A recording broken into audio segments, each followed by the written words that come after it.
ভাইরা, লখনৌ শহরের এক রাস্তায় একজন মেয়ে দাঁড়িয়েছিল। সে সেখানে অটোরিকশার জন্য অপেক্ষা করছিল। এমন সময় হঠাৎ করে সে একটি অটো দেখতে পেল। তখন সে সেটাকে থামানোর জন্য ইশারা করলো এবং অটোটি থামলো। তখন সেই রিক্সাওয়ালা সেই মেয়েকে জিজ্ঞাসা করলেন, আপনি কোথায় যাবেন? সেই হিন্দু মেয়ে দেখলো রিক্সাওয়ালা একজন মুসলমান। সে মাথায় টুপি পরে আছে আর চেহারার মধ্যে রাসূল পাক সাল্লাল্লাহু আলাইহি ওয়াসাল্লামের সুন্নত দাড়ি রেখেছে। তো সেই মেয়ে অটোওয়ালাকে মৌলবি মনে করে মনে মনে ভাবতে লাগলো, আমি এই অটোওয়ালাকে বলে দেই আমি কোথাও যাব না। কিন্তু সেই মেয়েটির অফিস ছিল নীরব একটি জায়গায়, আর সেদিক দিয়ে মানুষজন খুব কম চলাচল করত। আর অতিরিক্ত গরমের জন্য তার অবস্থা অনেক খারাপ হচ্ছিল। আর সেই মেয়ের কাছে অন্য কোনো অপশন ছিল না, তাই সে বাধ্য হয়ে সেই মৌলবীর অটোতে উঠে পড়ল। তখন সেই মেয়েটি বলল, আমি সিভি লাইন যাব। এরপর মেয়েটি বলল, আপনাকে ভাড়া কত দিতে হবে? তখন অটোওয়ালা বলল, 200 টাকা। তখন মেয়েটি ভাবতে লাগলো, আমি প্রতিদিন আমার বাসা থেকে অফিসে যাই 300 টাকা দিয়ে। মানুষজন যে বলে মৌলবীরা খারাপ মানুষ, তারা অনেক লোভী, দাড়িওয়ালা মানুষটা বিশ্বাসযোগ্য নয়, এই কথাগুলো তার মনে বারবার ঘুরপাক খাচ্ছিল এবং সে অনেক চিন্তিত হয়ে পড়ল। এদিকে আবহাওয়া অনেক গরম। তখন হঠাৎ রিক্সাওয়ালা বলল, আচ্ছা আপনি 180 টাকা দিয়েন। এই মেয়ে মুসলমানদেরকে অনেক বেশি ঘৃণা করত এবং সে কোনোভাবেই মুসলিম পুরুষদের সহ্য করতে পারত না, কিন্তু আজ একজন মুসলমানের সাথে তাকে চলতে হচ্ছে। এরপর চলতে চলতে মুসলিম মানুষটি সেই মেয়েটিকে এমন কি বলল এবং সেই কথার কারণে মেয়েটির কী রিয়াকশন ছিল, এই সম্পর্কে বিস্তারিত আজকে আমরা এই ভিডিওটিতে আলোচনা করব ইনশাআল্লাহ। এজন্য অবশ্যই আজকের ভিডিওটি শেষ পর্যন্ত দেখবেন এবং ভিডিওটি শুরু করার আগে আসুন একটু প্রার্থনা করে নেই। হে মহান আল্লাহ, আপনি আমাদের সকলকে সকল ধরনের সত্য মিথ্যা এবং বিপদ আপদ থেকে রক্ষা করুন, আমিন। এবং যারা সমস্ত বিপদ আপদ থেকে রক্ষা পেতে চান তারাই কমেন্ট বক্সে লিখুন আমিন। এবং এই ভিডিওটিতে অবশ্যই একটি লাইক দিয়ে দিন। আর আপনি যদি আমাদের চ্যানেলে নতুন হয়ে থাকেন তাহলে অবশ্যই আমাদের চ্যানেলটিকে সাবস্ক্রাইব করে রাখুন। তো চলুন প্রিয় ভাইরা, মূল ঘটনায় ফিরে যাওয়া যাক। সেই মেয়েটি এতক্ষণে যাওয়ার জন্য রাজি হয়ে গেল এবং রিক্সাওয়ালাকে বলল, আমার জিনিসপত্রগুলো রিক্সায় তুলতে আমাকে সাহায্য করো। তখন রিক্সাওয়ালা তার সবগুলো জিনিসপত্র অটোতে রাখলো। এরপর তারা সেখান থেকে রওনা দিলেন।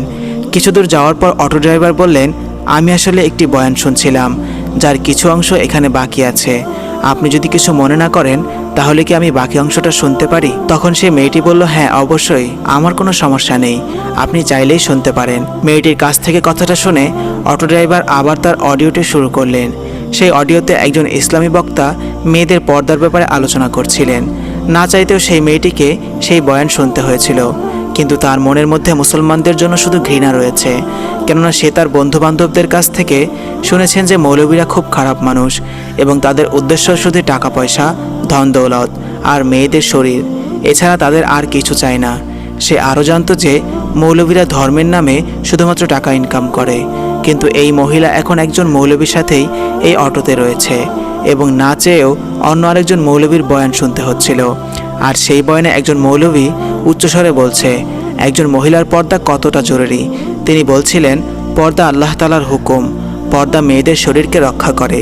একজন মেয়ের হাত থেকে পায়ের পাতা পর্যন্ত কাপড় দিয়ে ঢেকে পর্দা করার কারণেই হাজারো মানুষের ভিড়ে একজন মেয়ে নিরাপদ থাকে। পর্দা করা মেয়ে মানুষকে শয়তানি নজর থেকে রক্ষা করে। এই জন্যই মহান আল্লাহ তাআলা রব্বুল আলামিন পবিত্র কুরআনুল কারিমে বলেছেন, হে নবী, আপনার স্ত্রী ও মেয়েদের এবং অন্যান্য মুসলমান মেয়েদেরকে বলে দিন তারা যেন তাদের নিজেকে কাপড় দিয়ে ঢেকে রাখে। এতে করে তার সতীত্ব রক্ষা পাবে, তাকে কেউ বিরক্ত করতে পারবে না এবং মহান আল্লাহ তাআলা সর্বোচ্চ রহমতকারী এবং তাদের উপর রহম করবেন। পর্দা একজন মেয়ে মানুষের ইজ্জত রক্ষা করে এবং একজন মেয়ের সৌন্দর্য রক্ষা করে। এই পর্দা আসলে সত্যিটা হচ্ছে পর্দার মধ্যে একজন মেয়ের ইজ্জত বাঁচে, কিন্তু বেপর্দা মেয়েরা এই খোলা মাংসগুলোর মতো, যার উপরে কিনা মশা মাছি বসে এবং তাহার উপরে বসে নোংরা করে চলে যায়। এছাড়াও সবাই তাকে খাবারের নজরেই দেখে। এই বয়ান শুনে সেই মেয়েটি মনে করল এই প্রতিটি শব্দই যেন তার জন্যই বলা হচ্ছে, কেননা সে যখন অফিসে যাতায়াত করে তখন অনেক ছেলে নোংরা নজর দিয়ে তাকে দেখে এবং রাস্তার মধ্যে অনেক ছেলে তাকে দেখে নোংরা কথা বলে। সে তখন ভাবল, আমার সব সমস্যার সমাধান একটাই। আর এতক্ষণে সে তার গন্তব্যে পৌঁছে গেছে এবং তার ঘরের কাছে এসে অটোটি থামলো। এরপর মেয়েটি অটো থেকে নেমে অটোওয়ালাকে বলতে লাগলো, আপনি আমার জিনিসপত্রগুলো নামিয়ে দিন।